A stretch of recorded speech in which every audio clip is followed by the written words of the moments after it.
Before I begin with my solidarity message, I have a message from the Eastern Nagas when I share with my seniors and people that I'm going to the NSF General Conference.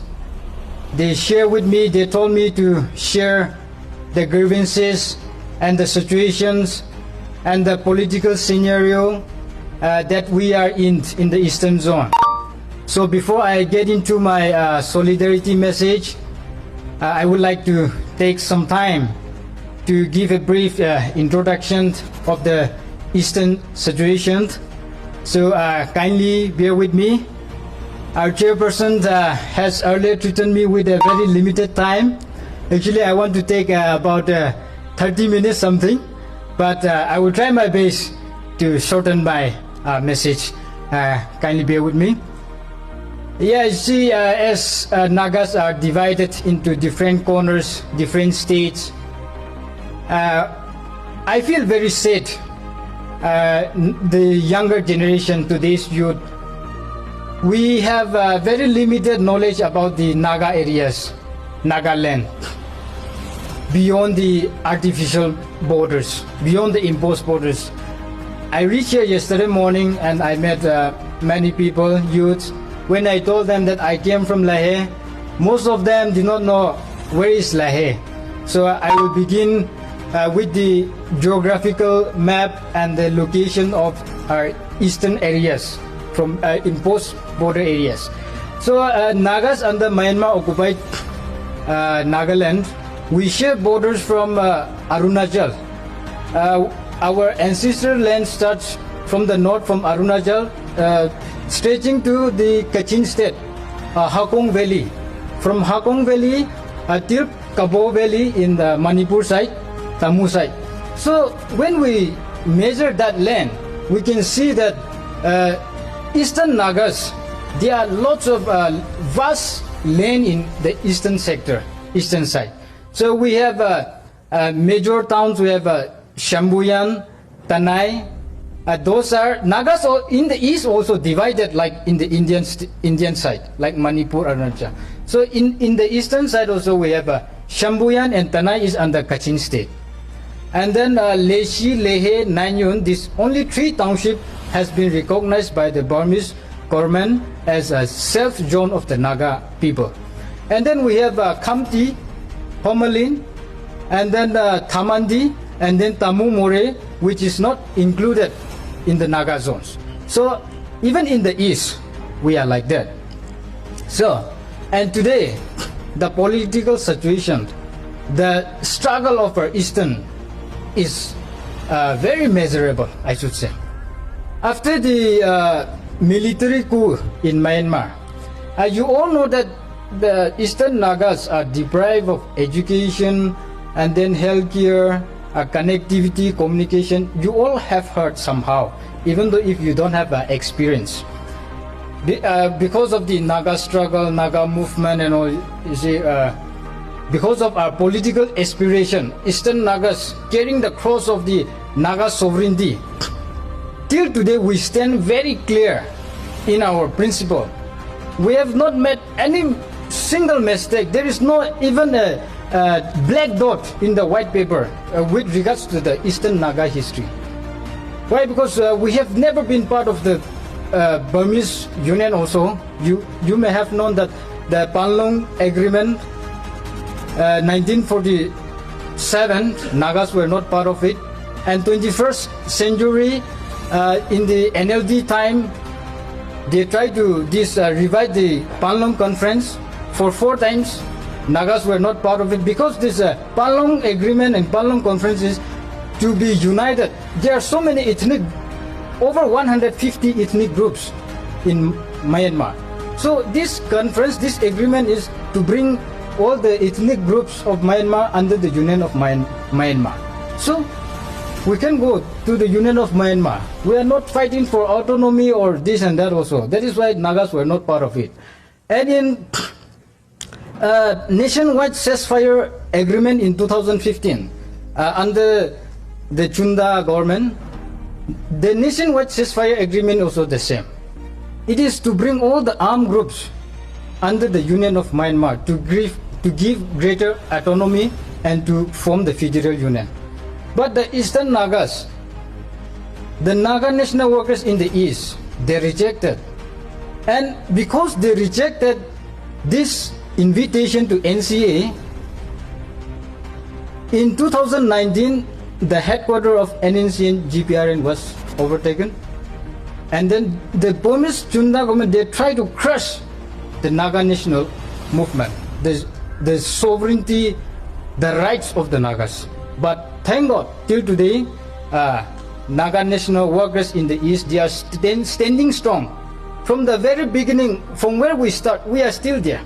So this is our political stand in the East. Till today, once we start our negotiation with the Burmese government for the eastern areas, then there our political future is gone.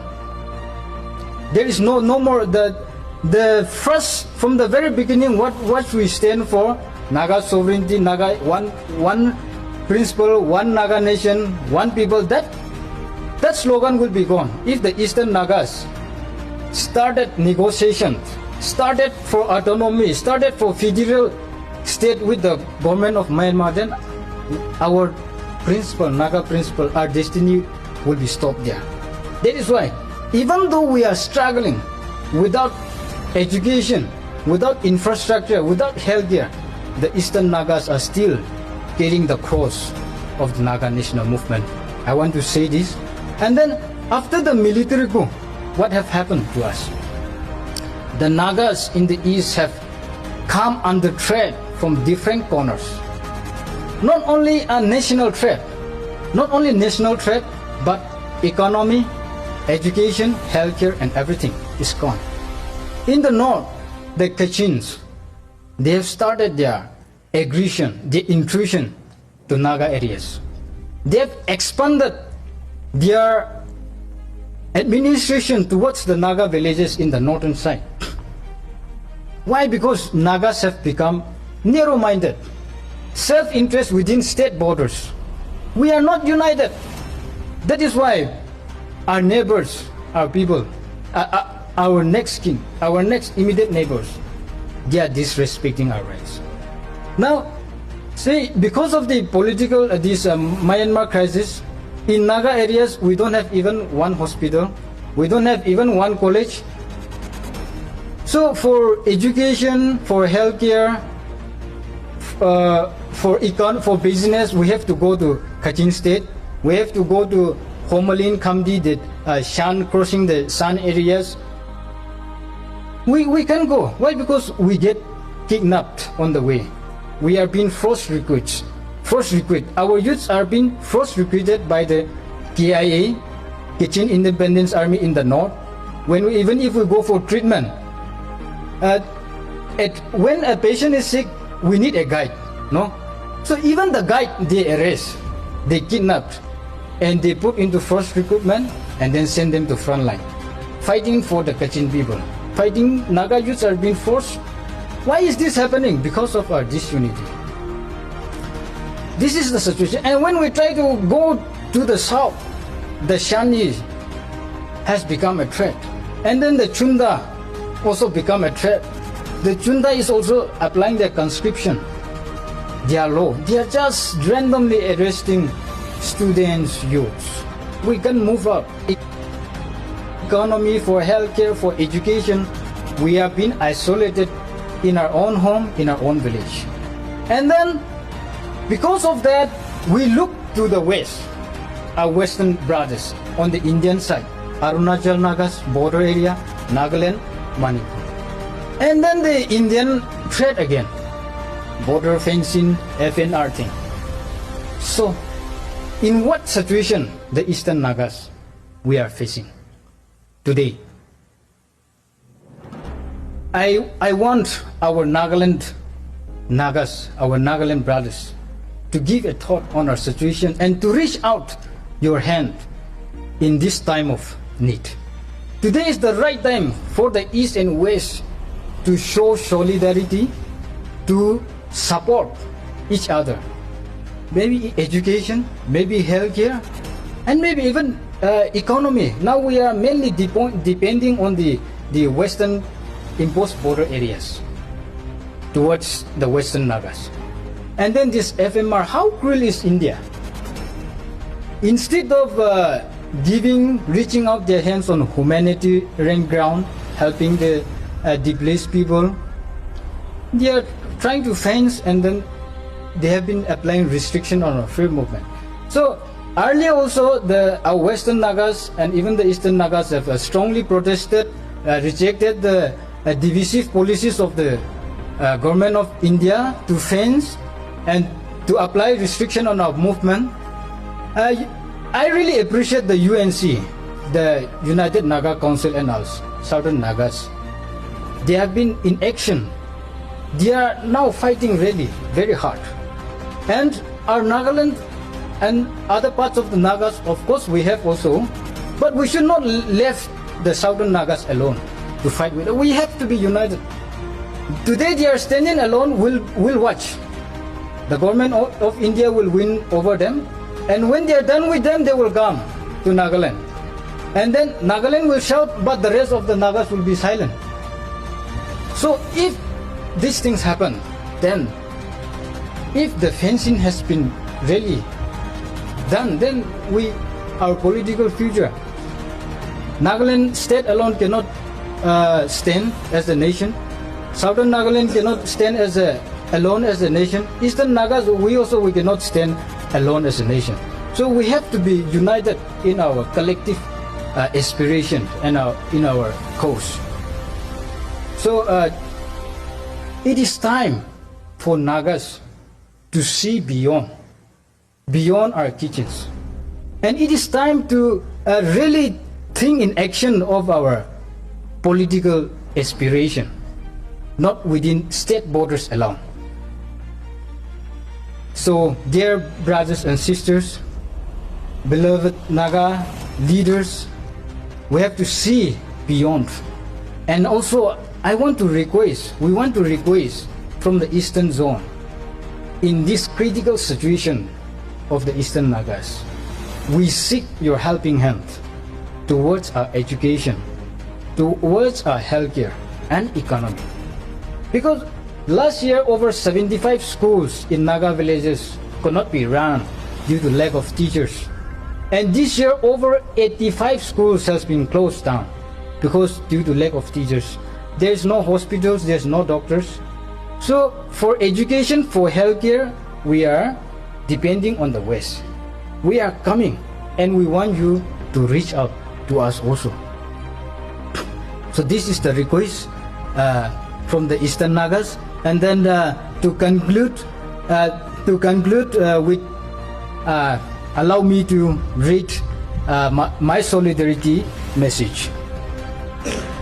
Respected President, esteemed leaders of the Naga Students Federation, distinguished delegates, invited guests, and my beloved Naga brothers and sisters.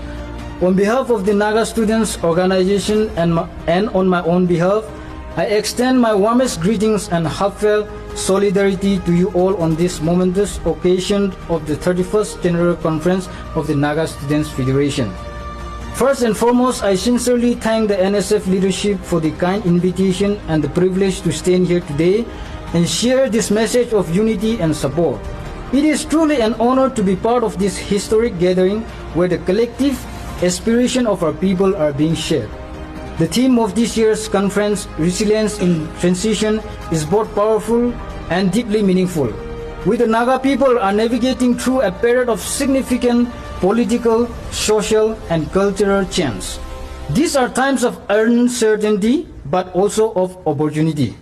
And history reminds us that our strength has always been our resilience, our ability to endure, adapt, and overcome while holding firmly to our identity and values. I also take this moment to pay tribute to the past leaders of the NSF, pioneers who through their visions, sacrifices, and dedication have built the foundation on which we stand today. Their contributions continue to inspire generations of students and leaders to work for the welfare, unity, and dignity of the Naga people. I extend my very best wishes to all the aspiring candidates contesting for the NSF leadership as you step forward to take on this responsibility May you be guided by integrity, courage,